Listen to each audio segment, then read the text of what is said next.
Capítulo de número 10, versículo de número 1, vou até o versículo de número 15. E aí temos um lindo texto da palavra que nos fala sobre a ação missionária da igreja, o chamado, escolhidos, chamados para a missão, aqueles que foram enviados, comissionados, ou seja, todos nós, cristãos que um dia fomos chamados para a graça do nosso Senhor.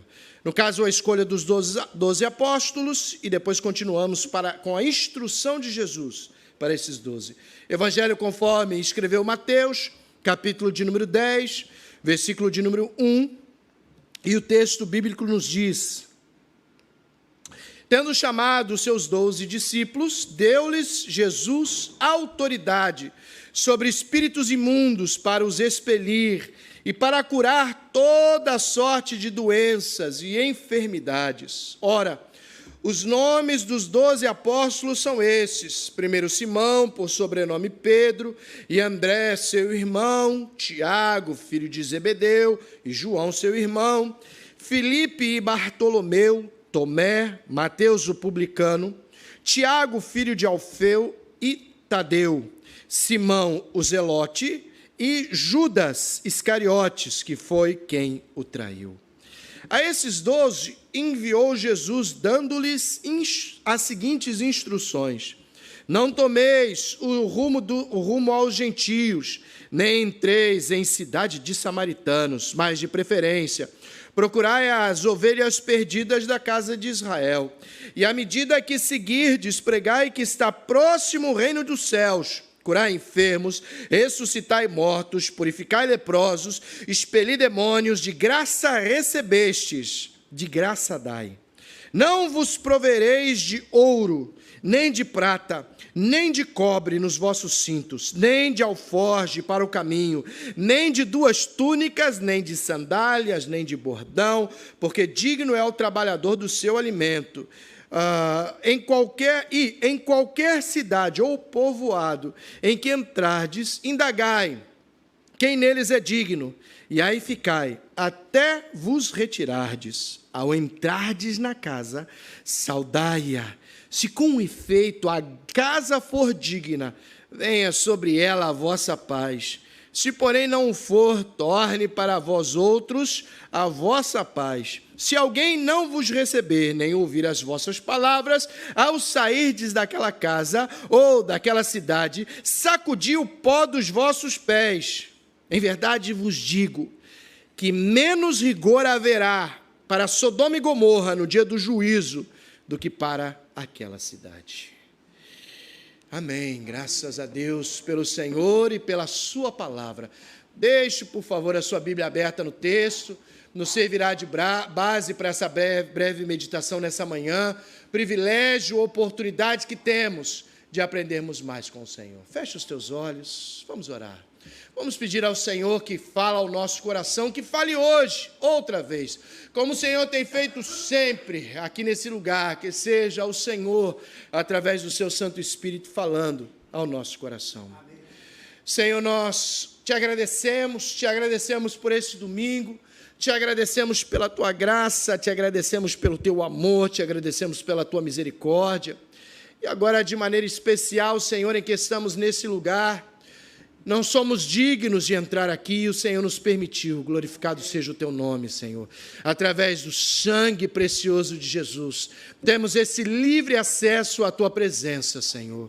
Ó Deus, que nesse momento, o principal desse culto, que o Senhor fale ao nosso coração, que seja uma mensagem que venha dos altos céus para o nosso coração, para a edificação da tua igreja, quebrantamento da tua igreja, para que possamos sair daqui cheios da presença do teu Santo Espírito. Te agradecemos, oramos e o fazemos no nome santo do Senhor Jesus. Amém. Amém.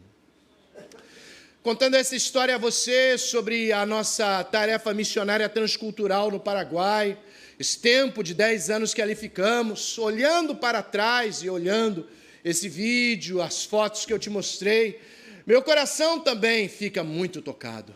em ver a graça do Senhor sobre a nossa vida, em saber que o Senhor usa homens e mulheres limitados para a sua obra, para realizar a obra missionária que pertence a Ele. Nós somos tão somente instrumentos nas mãos de um Senhor que rege, que mantém, que provê, que comanda com a sua soberana vontade a obra missionária ao redor do mundo. Eu me sinto também um privilegiado, porque no meio de tantos pastores no Brasil, o Senhor nos escolheu, a minha esposa e eu, como uma equipe, para que pudéssemos ir a Assunção, no Paraguai, para essa tarefa 10 anos atrás. Eu me sinto agradecido, grato a Deus, por Ele me haver escolhido para essa tarefa. Tantos outros que poderiam ir, e o Senhor nos apontou, nos escolheu, nos preparou, nos comissionou, e tão somente fomos obedientes a Deus. A nossa vontade, ainda que a princípio não fosse, quem sabe, ir ao Paraguai ou viver em outro país, se não estar próximo da nossa família, mas o principal para nós é sermos obedientes diante do chamado dado por Deus. E esse é um chamado que não apenas eu recebi. Especificamente recebi esse chamado para o trabalho transcultural no Paraguai. E agora, se assim o Senhor nos permitir, para o Uruguai. E eu disse à minha esposa, vamos fazer bem feito o nosso trabalho ali no Uruguai. Quem sabe mais uns 7, 8, 9 anos de boa tarefa como instrumentos nas mãos de Deus. E aí, mais no final, a gente vai ter, quem sabe, o nosso último campo antes da aposentadoria, daqui a uns 15 anos, 10, 12. E eu falei para ela, a gente podia pensar. E ela fala assim para mim, olha que Deus vai te ouvir. Aí eu falei para ela, quem sabe Ucrânia, Palestina, Cuba, tanto lugar de gente que precisa. E o Senhor nos chamou para essa tarefa. Talvez você não precisa ir na Palestina, você tem a faixa de Gaza aqui em Ramos, não é assim? Ramos, Olaria, eles chamam de faixa de Gaza, Ramos, Olaria, de Bom Sucesso para cima. E o quanto, irmão, nós temos ali para realizar a obra, para fazer a obra missionária. O Senhor me chamou, como chamou a você também. E todos nós, sem exceção, chamados para uma tarefa missionária. Tal qual os apóstolos, chamados aqui pelo Senhor. Foram 12, escolhidos nessa primeira etapa. Um pior que o outro, irmão. Você olha ali a vida deles. Hoje chama de santo, né? Santo isso, santo aquilo. Era um pior que o outro, irmão. Todos complicados. Você olha a vida de Pedro. Pedro era impulsivo. Você que é impulsivo, impulsiva, fala a primeira coisa que vem na cabeça e depois se arrepende. Pedro era assim, falava tanta bobagem, meu Deus. Primeira coisa que passava, não refletia, não pensava bem, depois tinha que voltar atrás. Era o jeito dele. Tinha lá outros 2 que falaram, Senhor, e vendo um problema ali, chegaram para Jesus e falaram, Senhor, o Senhor quer que a gente mande descer fogo do céu? Que pretensiosos, né? Tem lá a mãe dos 2, né? Dos outros 2 que chegou ali, Senhor, quando vieres o teu reino, que fique um filho aqui, o outro filho ali, eu quero os meus filhos em destaque ali no reino, coisa de mãe, né? Um filho aqui, o outro ali, os 2 em destaque. Deu briga entre os discípulos depois disso, os apóstolos ficaram ali enciumados, brigados, depois ficaram ali discutindo para ver quem que era o maior deles. E Jesus chegou e disse, o maior é o menor. É aquele que serve. No mundo, o maior é o que tem destaque, o que tem poder, o que tem riquezas. No meu reino, o maior é o que serve, é o menor. Esse é o maior no meu reino. Então, você nota bem que esses aqui, complicados, eram, de fato, igual a nós, eu e você. Somos muito parecidos com esses aqui. Complicados, difíceis, de trato difícil. E o Senhor chamou a esses, separou, preparou e os comissionou para uma tarefa que pertencia a ele, Jesus. Ainda no início dessa tarefa missionária, o Senhor enviou a estes para a preparação do caminho. E lá foram eles, mas não foram sem a devida instrução do Senhor. Eu e você fomos igualmente como esses, escolhidos, chamados. Para nós presbiterianos é tão simples dizer que fomos predestinados para essa tarefa, escolhidos, chamados, predestinados para a salvação e direcionados claramente para uma tarefa. A tarefa missionária é de todos nós, sem exceção. Você não pode dizer, eu não realizo a missão, eu não evangelizo porque eu não tenho dom. Isso não é uma questão de dom, irmão. Isso é uma questão de obediência. Eu reconheço que para passar aqui à frente, você necessita de um dom dado pelo Espírito Santo, é verdade. Ministrar para crianças, ministério de adoração. Todavia, quando você fala com o teu amigo, com o teu irmão do Evangelho, com a pessoa que está ao teu lado, teu companheiro de trabalho, quando você transmite o Evangelho a esta pessoa, você o faz por obediência. É um chamado dado a todos nós. A palavra nos diz que a boca fala do que está cheio o coração. Isso não é um ditado popular, é um texto da palavra. Se o teu coração está cheio de Jesus, é natural. O Senhor vai falar através de você. Você vai abrir os teus lábios e fale, não te cales, disse o Senhor a Paulo. E ai dele, ele dizia, ai de mim, se me calar, eu tenho que pregar, eu tenho que falar do amor de Deus. E isso é para todos nós, sem nenhum tipo de vergonha, sem nenhum tipo de receio, ousadamente pregando o Evangelho. E assim foram esses, separados, comissionados e versículo 5, enviados pelo Senhor Jesus. Missionário não vai, irmão. Missionário é enviado. Você não tem um missionário, eu vou sozinho por mim mesmo, pela minha conta.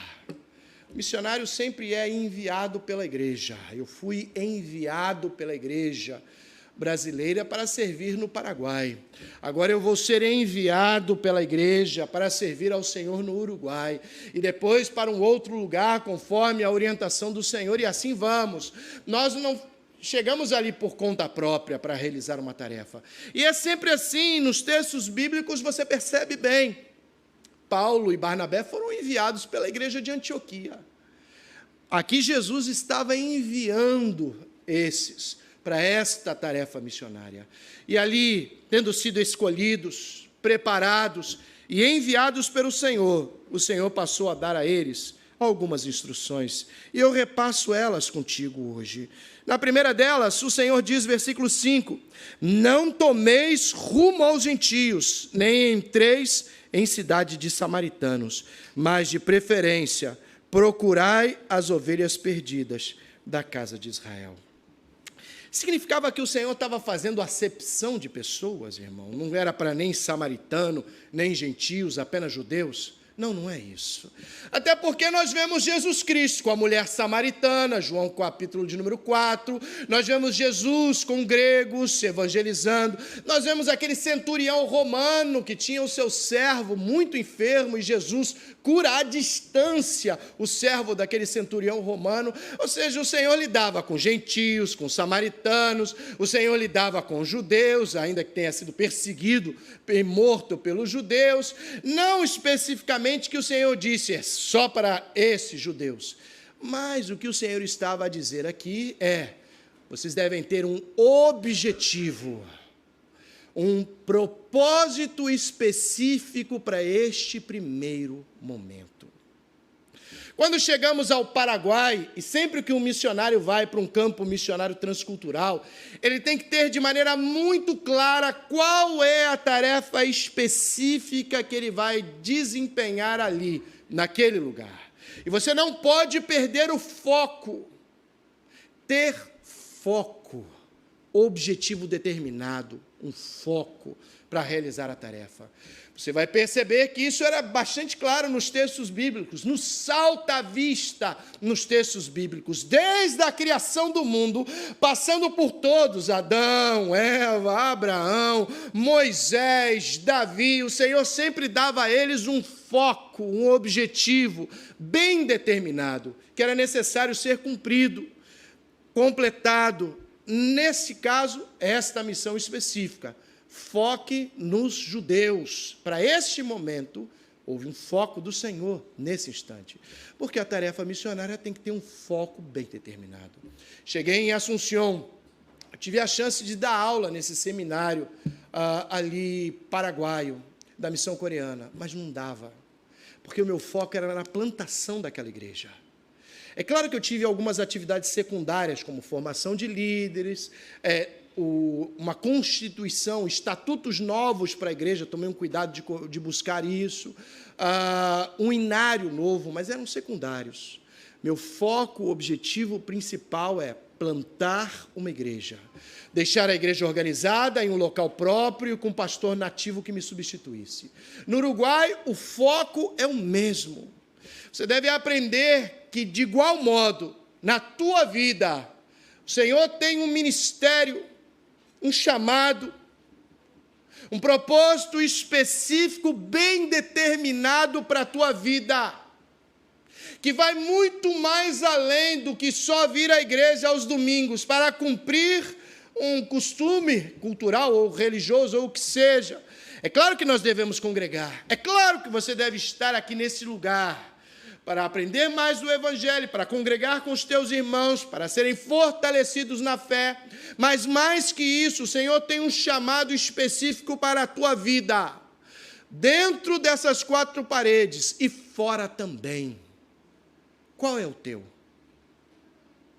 Você não pode dizer eu não tenho, porque o Senhor repartiu talentos, e o Senhor deu um objetivo de vida para você, e um ministério específico, que vai se juntar com a tua vocação, com o teu trabalho secular, e eu tenho dificuldade de entender secular e outro, porque para mim tudo é vida com Deus. Ali na tua vocação, na tua vida com os irmãos da igreja, o Senhor te deu de maneira clara um objetivo. No meu caso, o meu projeto de vida do Senhor, dado por Deus, era ser pastor presbiteriano. Eu entrei no seminário com 19, fui ordenado com 24 para 25 anos, e foi um projeto de vida. Eu vou, se o Senhor me permitir, até a morte, neste projeto. O Senhor foi um projeto para a minha vida. Não que tenha sido a minha escolha. Se eu pudesse escolher, eu não seria pastor, irmão. Seria outra coisa. Mas é mais forte que eu não tenho escolha. É mais forte do que eu, o chamado que o Senhor me deu. Se eu pudesse escolher, eu não estaria em outro país, eu estaria perto dos meus filhos. Mas é mais forte do que eu. É a vocação de Deus, o chamado, o propósito de Deus para a minha vida. Compreendi que eu tinha que abrir mão da minha vida. Quem quer ganhar a sua vida, perde, diz o Senhor. Quem perde a sua vida por amor a Ele, ganha. Enquanto você está tentando ganhar a vida que está no teu coração, dos teus desejos, você vai perder a melhor, que é a vida que o Senhor quer para você. E não adianta brigar. Se o Senhor tem um propósito para a tua vida e se você é obediente, esse propósito de maneira clara vai se cumprir no teu coração. Não se retrase quanto a isso. E assim foi. O Senhor dando orientações específicas para eles. Cumpram dessa maneira.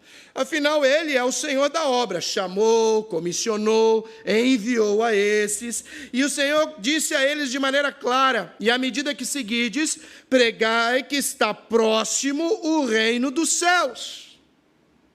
Essa é a mensagem. O segundo propósito, o segundo objetivo, a segunda orientação clara dada por Deus é: para esses aqui, para todos nós, pregar o evangelho do reino. Hoje, infelizmente, você olha tanta bobagem dita como se fosse pregação do evangelho. Em tempos de internet, de redes sociais, você abre o Instagram, você abre esse mais novo dos adolescentes, o TikTok. Senhor, quanta bobagem. Quantas coisas que parecem ser do Senhor, dizem ser do Senhor, não tem nada a ver com Bíblia, não tem nada a ver com o Evangelho do Reino. O Evangelho do Reino é muito claro, o Evangelho do Reino é o Evangelho do arrependimento. Era pastor ainda em Juiz de Fora, nós preparávamos sempre um grupo para uma viagem missionária de curto prazo. A primeira igreja de Juiz de Fora tinha um trabalho, era associada com um trabalho no sertão da Paraíba, e eu levava sempre um grupo de jovens para uma viagem missionária de curto prazo, 10 dias ali no sertão da Paraíba. Claro que era necessário um tempo longo, de uns 6 meses, de preparação semanal, especialmente através da oração. Você não pode sair para uma tarefa como essa sem uma vida, sem um preparo através da oração. E naquele dia nós estaríamos naquele final de semana, estaríamos em uma congregação do bairro Amazonas, em Juiz de Fora, onde há ainda hoje uma congregação presbiteriana. E um trabalho missionário muito bem feito ali, trabalho social muito bem feito, a partir dessa congregação presbiteriana. E uma das irmãs da igreja, membro da congregação, me chamou ali antes das atividades ao ar livre que realizaríamos e me disse: pastor, vem cá que o Paulinho quer te conhecer. Paulinho era o traficante da área, era o chefe do bairro. Ele quer te conhecer. É ligado, obviamente, a uma facção daqui do Rio, e estava lá o Paulinho. Fui lá conhecer o Paulinho, ele estava num bar ali junto com outras pessoas. Chegando ali, estava o Paulinho. Era um moleque de uns 21 anos, pastor. Esse era o traficante, chefe do bairro. Mais ou menos uns 21 anos. Até porque mais que isso, irmão, ou está morto ou está preso. Não tem decano ali, naquela área, ali, dessa maneira não havia. E cheguei ali, estou ali diante do Paulinho e dos outros, todo mundo tomando uma birita ali no boteco. E o que eu vou fazer? Eu não posso chegar ali e dizer que sejam prósperos os teus negócios, que sejam fartos os teus palácios, que a prosperidade veio a Xabum. Não dá, irmão. Além de não ser essa a mensagem principal do Evangelho, eu estou diante de um traficante. O negócio dele é outro, fora da palavra. Ainda que você tenha no Rio aquilo que a gente nunca imaginou que iria acontecer, que seriam traficantes evangélicos. O cara faz devocional de manhã com fuzil na mão e depois vai vender droga, irmão. Aí você já tem o complexo de Israel. Ali na ilha, no Dendê, ele fazia devocional, ele falava, eu vou levar, pastor, que bom, vou levar esse folheto aqui para minha devocional amanhã. Que coisa diferente, de fato, longe das Escrituras. Não é um evangelho do arrependimento em que você se arrepende dos teus pecados e tem uma nova vida. É uma hipergraça, em que você tem a graça que vale tudo. É uma graça barata, na verdade. Você diz que estava tudo valendo, que é o amor de Deus, sem entender que a graça espera de nós, de fato, uma nova vida, como diz as Escrituras, arrependimento. E aí, então, eu preguei o Evangelho para o Paulinho. O que eu vou fazer? Pregar o Evangelho, que ele tinha que se arrepender dos pecados dele, aceitar Jesus Cristo como seu Senhor e Salvador, ter uma nova vida, e assim foi. No final, eu falei com ele, vamos orar. Chamei todo mundo lá do bar, vamos fazer uma oração. Fecha o olho, vamos orar. E eu fiquei de olho aberto, né, irmão? Era traficante ali com um monte de gente. Eu orei de olho aberto. Mas todo mundo fechou o olho, vamos orar. Eu orei pela vida do Paulinho. No final, aquele menino estava com lágrima nos olhos. E ele disse, pastor, eu quero essa vida. Mas eu preciso me tratar, ele disse. Até porque, além de traficante, era viciado. Eu preciso me tratar. E eu disse para ele, posso te levar, eu sabia nos centros de recuperação lá em Barbacena, um pouquinho depois de Juiz de Fora, vou te levar lá, quem sabe? Ele falou, eu quero, pastor. Ele combinou comigo, quarta-feira, terça-feira seria o seu aniversário, queria passar com a família, quarta-feira ele ia comigo. Não deu tempo, irmão. Na segunda, o menino foi preso. Eu nunca mais ouvi, nem ideia. Soube depois, porque me pediram que eu fizesse uma carta contando essa história para o juiz, o advogado anexou algo ao processo, falou-se algo mais, mas nunca mais tive contato com ele. Mas a gente sabe que quando você prega esse evangelho do reino aqui que o Senhor disse, a palavra não volta vazia. O Senhor faz a obra, ela não volta vazia. Você prega o evangelho, anuncia a palavra e é a mensagem do reino dos céus. Ela não volta vazia. E assim foi a instrução do Senhor, a segunda instrução para eles. E o Senhor os comissionou, curar enfermos, ressuscitar, purificar, expelir demônios. E o Senhor deu uma ordem clara, De graça recebestes, de graça dai.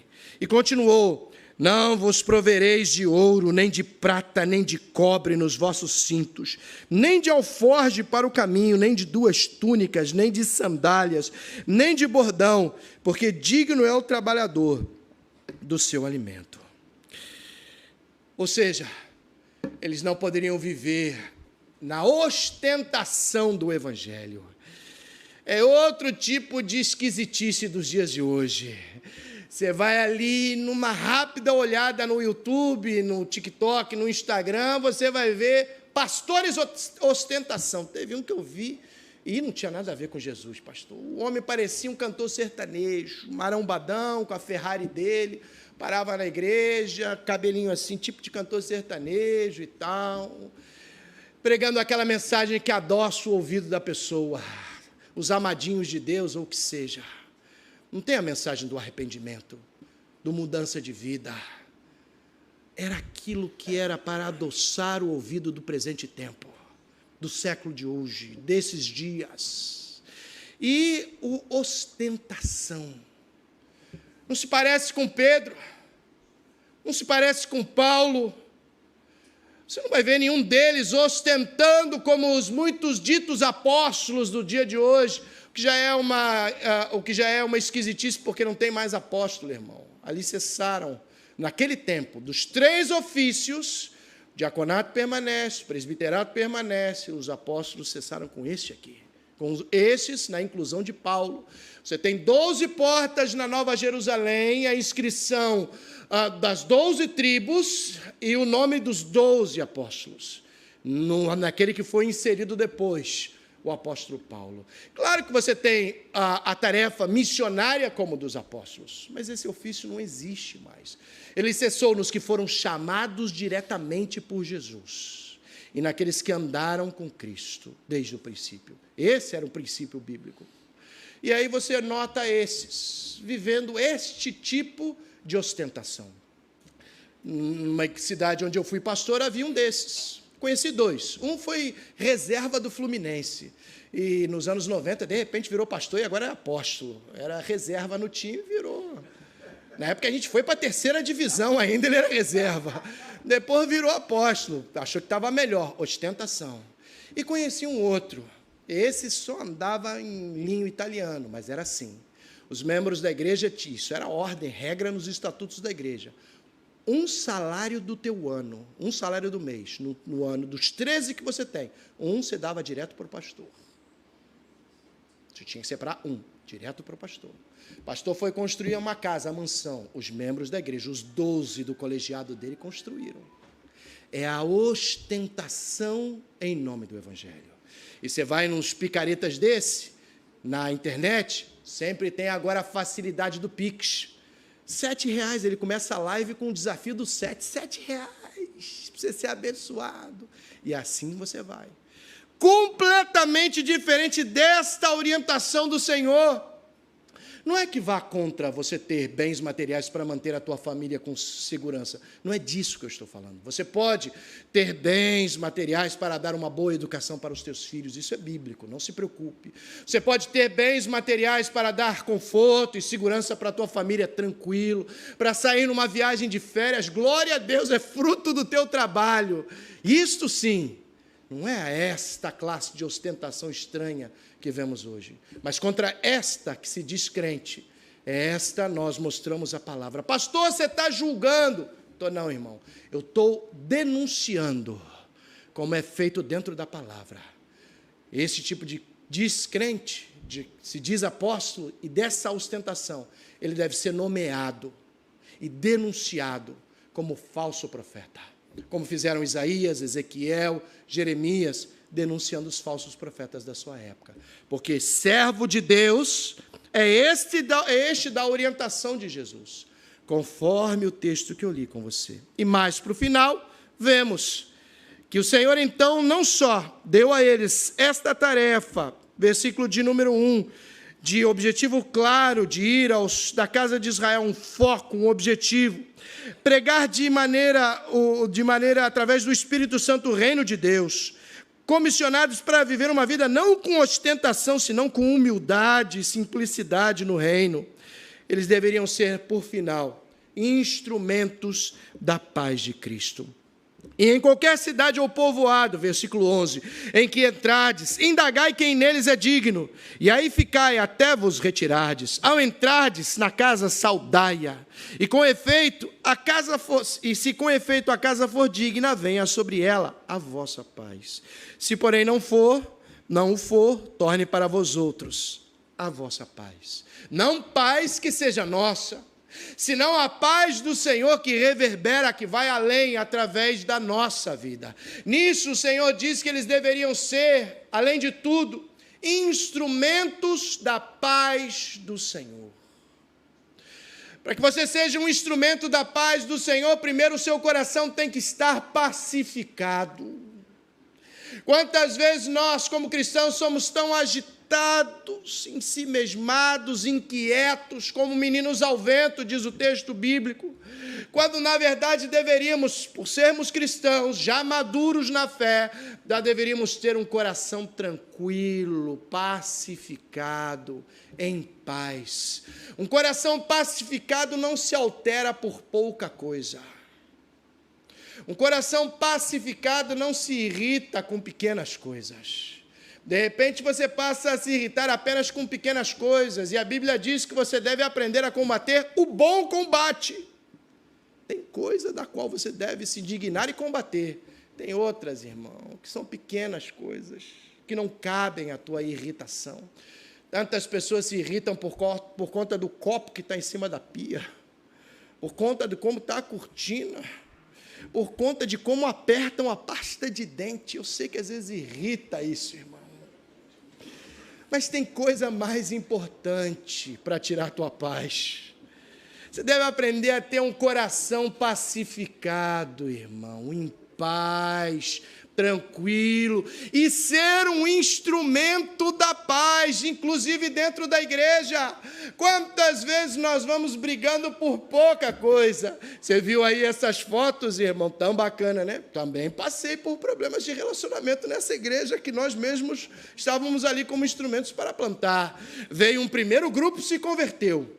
2 anos depois, veio uma segunda leva grande assim, e começou a gerar problema. Os primeiros que se converteram começaram a pensar: nossa igreja agora está diferente, veio gente nova, diferente. Eu quero a igreja antiga, que tinha 10, 12 pessoas. Quero a outra. E eu já não sei, a pessoa está aqui sentada no meu lugar, eu sento aqui nesse lugar.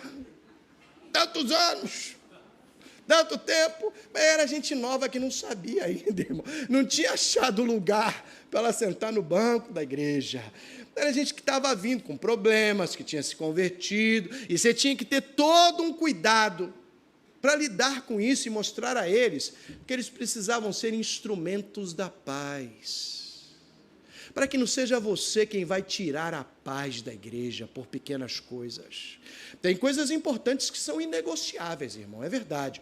O pecado é uma questão inegociável. Você não pode pensar que é tudo muito normal, natural, como o mundo diz.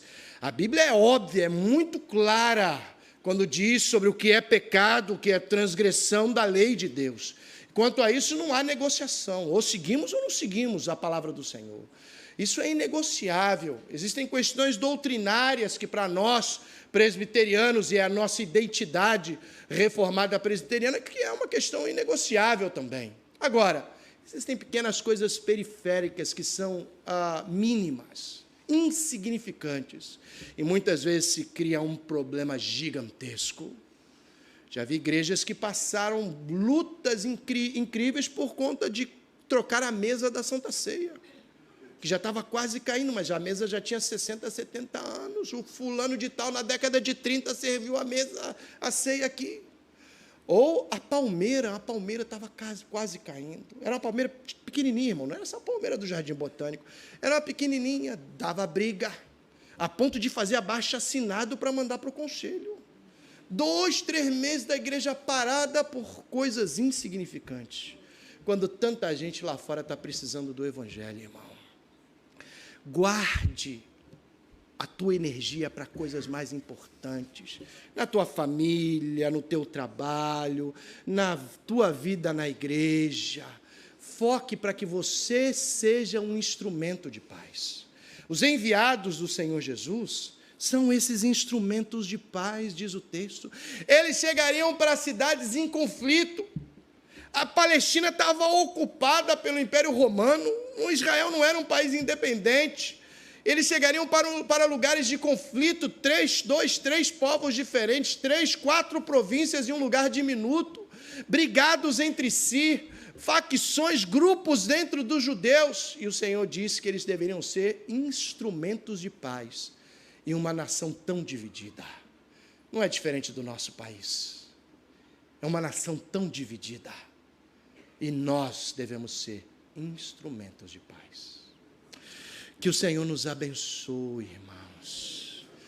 Eu e você somos esses enviados do Senhor. Chamados, escolhidos, comissionados, nos deu autoridade o Senhor, enviados por Deus. Que sejamos aqueles que possam ir com um foco determinado, tal qual o chamado que o Senhor te deu.